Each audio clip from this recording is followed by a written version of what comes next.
course, the moment I decide to do a little video, someone on the farm sets up a machine. Well, that noise in the background is Benedict or Jacob or somebody doing something with a machine. I'm sitting out here in my pavilion in the beautiful autumn sunshine, doing a bit of spinning. I'm spinning this blue, which I bought from my nephew's wife. I bought rather a lot of it, so it's taking an awfully long time to spin. So with a little background of whatever that is he's doing, you never know, it might stop in a minute. I thought I would start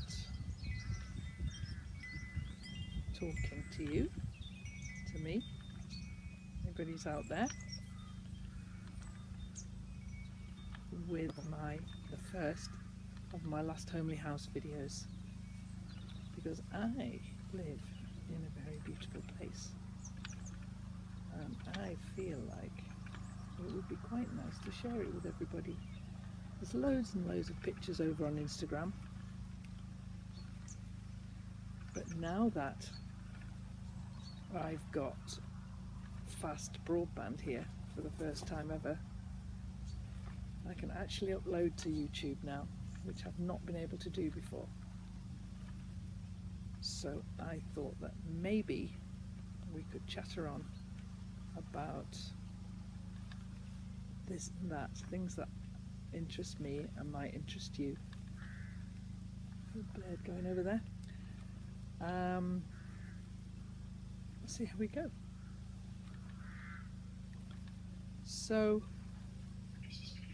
I live here in this place in the north of England.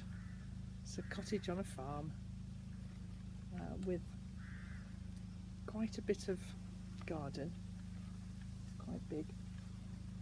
Big for one person anyway, which is what I am. What we all are. I live here with 4 cats, 1 goose, lots of hens and 7 ducks and 130,000 bees. And during this little series of chats, I thought it might be quite nice if we talk about some... Oh, there's one of the bees. Actually, that's a bumblebee, not one of mine.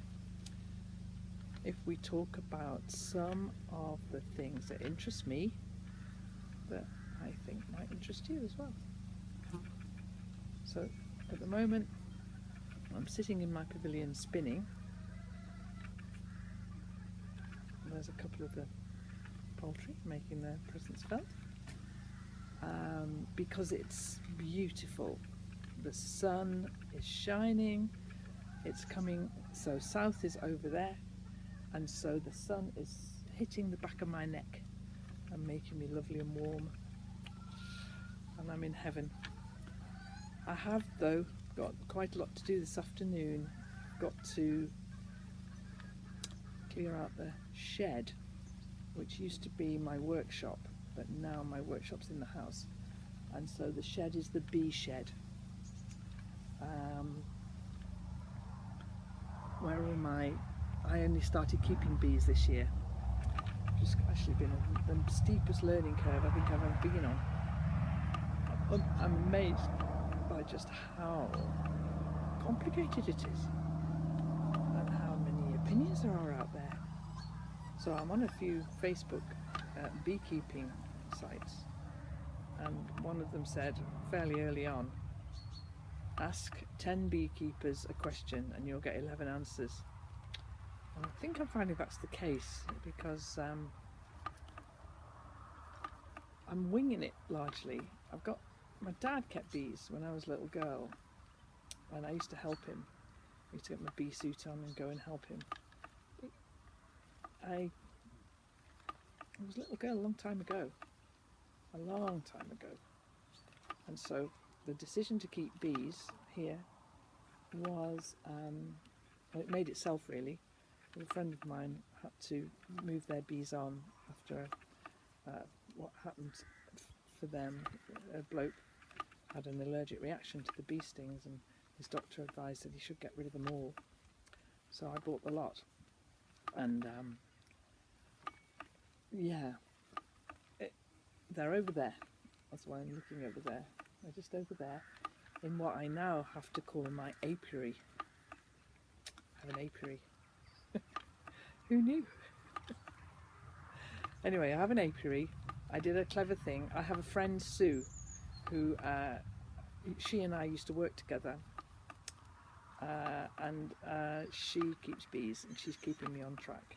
I also have a bee buddy, who is someone from the local beekeepers society, who comes and every now and then and sets me on track as well. So I've got support, I've got help, and I've got lots of books, YouTube videos that I like to watch, and so that's all good. So I've just done a thing with the bees where I had 4 colonies, 2 strong ones and 2 not so strong ones, and on Sue's advice I united them.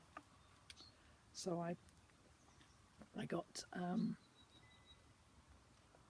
so they're in box, you know, beehives look like, and so I had to put a sheet of newspaper excuse me, in between this box and this box, because the newspaper, and then put one on top of the other at night once everyone had gone back inside again after the day's foraging, because the newspaper part, there are bees in there who are the housekeeper bees, and they don't like anything messy in their hive, so they clean all the newspaper out.